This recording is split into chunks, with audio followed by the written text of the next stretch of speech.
আসামি ধরতে গিয়ে আসামির মাকে গ্রেপ্তার করে নিয়ে যান ফেনী জেলার ছাগলনাইয়া থানা পুলিশ। কিন্তু যে বৃদ্ধ মহিলাকে পুলিশ প্রশাসন গ্রেপ্তার করে নিয়ে যায় সেই বৃদ্ধ মহিলার বিরুদ্ধে কোনো অভিযোগ বা কোনো মামলা নেই।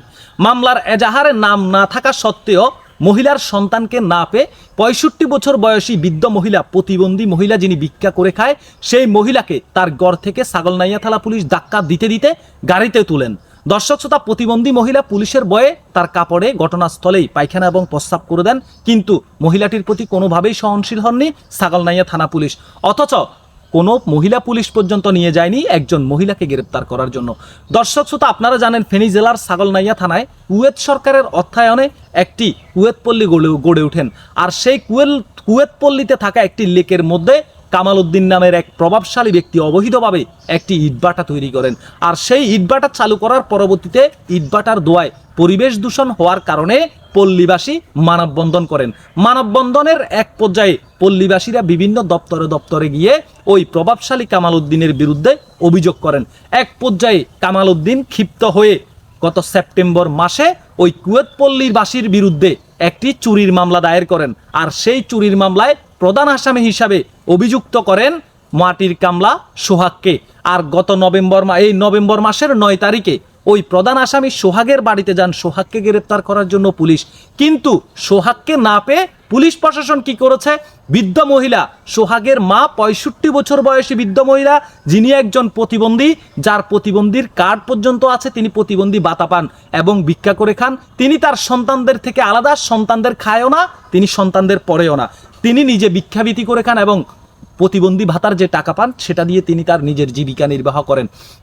কিন্তু কথা হলো, মামলার এজাহারে ওই মহিলার কোনো নামে কোনো অভিযোগ ছিল না। মামলার এজাহারে আসামি হিসাবে কিন্তু ওই মহিলাকে অভিযুক্ত করা হয়নি। তারপরেও কেন পুলিশ প্রশাসন ওই মহিলার সন্তানকে না পেয়ে ৬৫ বছর বয়সী বৃদ্ধা প্রতিবন্ধী মহিলাকে গ্রেপ্তার করলো? এটা আমাদের প্রশ্ন। আমরা ঊর্ধ্বতন কর্মকর্তার, ফেনী জেলার ঊর্ধ্বতন কর্মকর্তাদের দৃষ্টি আকর্ষণ করব, আপনারা বিষয়টি একটু তদন্ত করে দেখবেন। দর্শক শ্রোতা, মহিলার ঘর থেকে মহিলাকে ধাক্কা দিতে দিতে পুরুষ পুলিশগুলা, আপনারা জানেন মহিলা আসামি গ্রেপ্তার করতে হলে মহিলা পুলিশ নিয়ে যেতে হয়। যেহেতু তাদের কোনো মহিলা আসামি ছিল না, তারা মহিলা পুলিশ নিয়ে যায়নি। কিন্তু তারা ওই বৃদ্ধ মহিলার সন্তান সোহাগকে না পাওয়ার কারণে ক্ষিপ্ত হয়ে মহিলাকে গ্রেপ্তার করে নিয়ে যায়। তাও ধাক্কা দিতে দিতে, একজন মায়ের বয়সী নারীকে ধাক্কা দিতে দিতে নিয়ে যায়। তিনি প্রতিবন্ধী মানুষ, তিনি তার কাপড় চোপড়ে পায়খানা পর্যন্ত করে দিয়েছেন। দর্শক শ্রোতা, যখন তাকে আবার গ্রেপ্তার দেখিয়ে তাকে কারাগারে পর্যন্ত পাঠিয়ে দেওয়া হয়। দর্শক শ্রোতা, এটার কারণে আবারও কিন্তু মানববন্ধন চলছে। ছাগলনাইয়া থানা পুলিশকে যখন জিজ্ঞাসাবাদ করা হয় কেন মহিলাটিকে মামলার এজাহারে নাম না থাকা সত্ত্বেও আপনারা গ্রেপ্তার করেছেন, তখন তারা বলে আমরা ওইখানে যাওয়ার পরবর্তীতে আসামিকে পাইনি, আসামির মাকে পেয়েছি। কিন্তু আসামির মাকে গ্রেপ্তার করার কোনো আমাদের ইচ্ছা ছিল না। আমরা আসামির মায়ের ঘরে চুরির অভিযোগকৃত মাল পেলাম, চুরির মাল পেয়েছে তারা সেখানে। এখন আমার কথা হলো, এই প্রভাবশালী কামাল উদ্দিন যখন অবৈধভাবে ইটভাটা তৈরি করে আবার সে মামলাও দিতে পারে, তাহলে পল্লীর মানুষগুলা যখন মানববন্ধন করেছে অবৈধ ইটভাটার জন্য, তখন কেন প্রভাবশালী কামাল উদ্দিনের বিরুদ্ধে অ্যাকশন নেওয়া হয় নাই? সে কুয়েত সরকারের অর্থায়নে যে কুয়েত পল্লীটি গড়ে উঠেছে, সেই কুয়েত পল্লীতে সে কিভাবে ইটভাটা তৈরি করে? এটা আমাদের প্রশ্ন। ভালো থাকবেন, সুস্থ থাকবেন, আল্লাহ হাফেজ। ভিডিওটি শেয়ার করে দেবেন।